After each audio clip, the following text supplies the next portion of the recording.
Bab 430, aku juga bisa. Saat Gong Sun Wan melangkah dari persidangan Qian ke persidangan biru, Bai Xiaochun perlahan membuka matanya di Ravine of Endless Mountains. Dia memiliki ekspresi kosong, dan hampir tidak terlihat di setiap mata adalah gambar berkedip dari golem batu. Hanya secara bertahap dia mulai menyadari lingkungannya. Setelah cukup waktu berlalu untuk membakar setengah dupa, ia menarik napas dalam-dalam, dan sepenuhnya sadar. Dia merasa seperti baru saja bangun dari tidur panjang, dengan pikirannya agak lambat. Apakah itu berhasil? Menggosok dahinya, dia perlahan berdiri dan kemudian memeriksa basis budidayanya. Namun, dia masih tidak yakin apakah dia berhasil. Semua yang terjadi baru-baru ini benar-benar kosong. Setelah ragu-ragu sejenak, dia menggunakan teknik Living Mountain Incantation untuk melakukan gerakan mantra. Ketika dia melakukannya, sebuah getaran melandanya, dan matanya melebar ketika kekuatan kuat yang eksplosif mulai menumpuk di dalam dirinya. Pada saat yang hampir bersamaan, bayangan dua golem batu menjadi jelas di matanya. Adapun kekuatan di dalam dirinya, itu terus membangun, dan dia tiba-tiba merasa seolah-olah tubuhnya sendiri yang membatasi dan membuatnya mustahil untuk dilepaskan. Tanpa memikirkannya, dia membuka mulutnya. Pada saat itu, suara gemuruh yang menyerupai suaranya meledak dalam raungan. Seperti itu, gambar ilusi golem batu raksasa muncul di atasnya, sekitar 30 meter. Saat dia meraung, dia melompat ke udara, matanya bersinar dengan cahaya mengamuk. Kekuatan di dalam dirinya telah mencapai titik di mana dia merasa bahwa dia harus melepaskannya. Jadi dia mengepalkan tangannya menjadi kepalan tangan dan kemudian melepaskan pukulan ke salah satu gunung terdekat lainnya. Suara gemuruh memenuhi langit dan bumi ketika kekuatan besar menghantam puncak gunung, menyebabkannya bergetar hebat dan kemudian meledak berkeping-keping. Lautan awan di daerah itu bergolak hebat, dan dari kejauhan, hampir tampak seperti Bai Xiaochun berada di pusat pusaran besar. Kekuatan yang baru saja dilepaskannya sama sekali tidak lebih lemah dari tahap awal Nas Chen Soul, dan telah murni kekuatan tubuh kedagingan.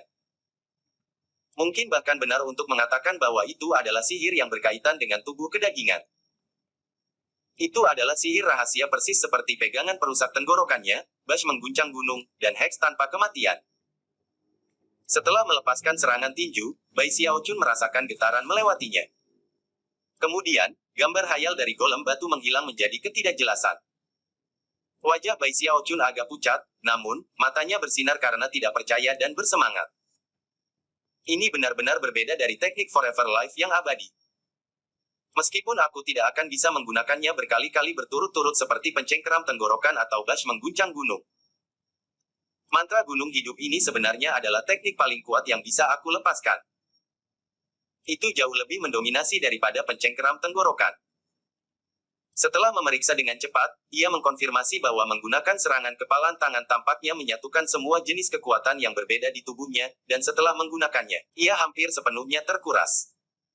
Bahkan tetap saja, layak untuk dapat melepaskan serangan yang bisa mengguncang langit dan bumi. Hahaha, aku akhirnya berhasil. Mulai sekarang, Living Mountain Incantation akan menjadi salah satu kartu truf aku. Bai Xiaochun sekarang tak terkalahkan bagi siapapun di bawah formasi inti. Dipenuhi dengan kegembiraan karena betapa mengagumkannya dia sekarang, dia terbang dengan semangat tinggi untuk meninggalkan Ravine of Endless Mountains. Setelah muncul ke tempat terbuka, ia segera berbalik untuk melihat Stone Mountain di atas batu, berharap untuk berbagi kesuksesannya. Setelah semua, meskipun tidak mampu menilai basis budidaya Stone Mountain, ia bisa merasakan dari auranya bahwa ia juga membudidayakan Living Mountain Incantation. Namun, ia dengan cepat menyadari bahwa Stone Mountain menatap ke arah persidangan Starry Sky Dao Polarity Superstars. Tetua Brother Stone Mountain, Bai Xiaochun berseru dengan penuh semangat, aku berhasil. Mahap, Stone Mountain memiliki ekspresi yang sangat serius di wajahnya saat dia terus melihat ke arah persidangan Starry Sky Dao Polarity Superstars. Terkejut dengan reaksi, Bai Xiaochun mengulangi dirinya sendiri. Tetua Brother Stone Mountain, aku mengatakan bahwa aku baru saja berhasil dengan Living Mountain Incantation. Stone Mountain bahkan tidak memandangnya, dan pada kenyataannya, tampaknya semakin suram pada saat itu. Oh, selamat. Fakta bahwa dia baru saja berhasil mengolah kartu truf yang kuat, tetapi tidak memiliki siapapun untuk berbagi kegembiraannya, agak menyedihkan. Namun, ia tidak bisa menahan diri untuk tidak memandang persidangan Starry Sky Dao Polarity Superstars untuk melihat apa yang menurut Stone Mountain begitu menarik.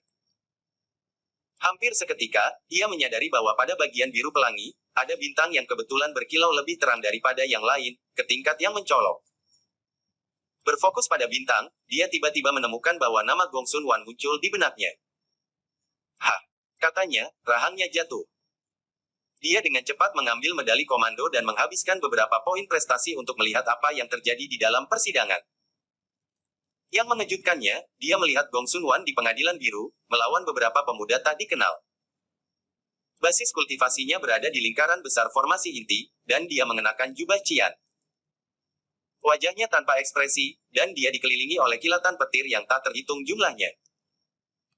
Saat dia bertarung bolak-balik dengan Gong Sun Waner, dia melepaskan kemampuan ilahi yang pasti melampaui tingkat kultivasinya sendiri. Meskipun begitu, Gong Sun Wan tiba-tiba melambaikan jarinya, menyebabkan pemuda itu bergetar keras dan kemudian meledak berkeping-keping. Bai Xiaochun tersentak, dan untuk semua pembudidaya lain di Sekte Polaritas Langit Dao yang menonton adegan itu, mereka benar-benar terguncang. Bagaimanapun, patung dalam percobaan biru dengan api ditinggalkan oleh penantang sukses sebelumnya. Dengan kata lain, patung yang baru saja dikalahkannya mewakili seorang terpilih-terpilih yang menempati posisi ke-8 di Starry Sky Dao Polarity Superstars.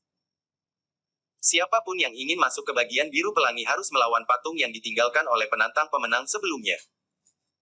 Itulah satu-satunya cara untuk masuk ke bagian ungu pelangi. Pada saat Gong Sun Wan meraih kemenangan, sebuah patung dirinya terbentuk di sana di pengadilan biru dengan api.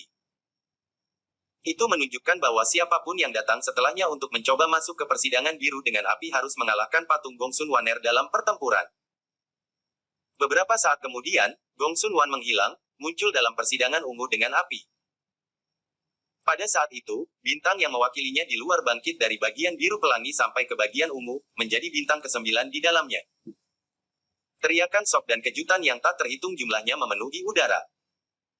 Lagi pula, selama bertahun-tahun, generasi Starry Sky Dao Polarity Superstar saat ini hanya melihat 8 bintang di bagian ungu pelangi. Tetapi pada saat ini, ada 9. Menurut aturan sekte, siapapun yang mencapai bagian ungu pelangi akan memiliki permintaan yang mereka buat dari sekte terpenuhi, asalkan itu tidak terlalu berlebihan. Hal lain terjadi ketika Gong Sun Wan memasuki persidangan ungu. Tidak ada yang bisa melihatnya lagi. Menurut aturan persidangan Starry Sky Dao Polarity Superstars, diizinkan untuk mengamati 6 persidangan pertama dengan api, tetapi untuk persidangan terakhir, yang valet. Hanya orang-orang yang masuk persidangan yang diizinkan untuk mengetahui apa yang terjadi dalam. Sangat sedikit orang yang tahu seperti apa uji coba valet dengan api. Hanya perlu beberapa saat bagi Gong Sun Waner untuk muncul kembali di tempat terbuka, dan namanya tetap berada di tempat ke-9. Segera, desas-desus mulai menyebar melalui sekte mengenai apa yang ditunjukkan. Meski begitu, Gong Sun Wan telah menjadi terkenal dengan mencapai tempat ke-9. Itu adalah prestasi spektakuler yang mengguncang seluruh sekte. Yang lebih mengejutkan, beberapa saat kemudian, sebuah dekrit darmik dikeluarkan dari bagian pemimpin sekte Myriad Star Rainbow. Gong Sun Waner, permintaan kamu dikabulkan. Untuk selanjutnya, kamu bukan lagi sandera, melainkan murid inti dari Sekte Polaritas Langit Dao Berbintang. Semua orang benar-benar terpana dengan pengumuman itu, dan sebenarnya, ini adalah pertama kalinya kebanyakan orang bahkan menyadari bahwa Gong Sun Waner telah menjadi sandera. Adapun Bai Xiaochun, matanya membelalak karena terkejut. Ini adalah pertama kalinya dia menyadari betapa menakjubkan Gong Sun Wan sebenarnya. Namun, dia juga merasa agak jengkel. Kemudian dia memikirkan kembali segala hal yang pernah terjadi dengan Gong Sun Waner, dan tiba-tiba, kewaspadaannya meningkat. Apa yang menakjubkan tentang itu? Gumamnya ketika dia meninggalkan Ravine of Endless Mountains. Saat ia berjalan, tidak ada yang memperhatikannya sama sekali, mereka semua berbicara tentang Gong Sun Wan. Lebih jengkel dari sebelumnya, dia kembali ke Sky Quarter, dan menemukan bahwa semua pembudidaya di sana juga berbicara tentang Gong Sun Waner. Tertekan, dia kembali ke guanya yang abadi dan duduk. Sambil menggertakkan giginya, dia berkata, aku bisa melakukan hal yang sama. Aku sampai ke persidangan Cian terakhir kali. Hanya saja ada terlalu banyak hantu. Aku harus mencari cara untuk menyedot semua hantu ke satu tempat dan menjaga mereka agar tidak bergerak. Lalu aku bisa berjalan melewati mereka. Sambil mengerutkan kening, dia mulai memikirkan masalah ini. Beberapa hari kemudian, dia mendongak, matanya merah, tetapi ekspresinya sangat bersemangat.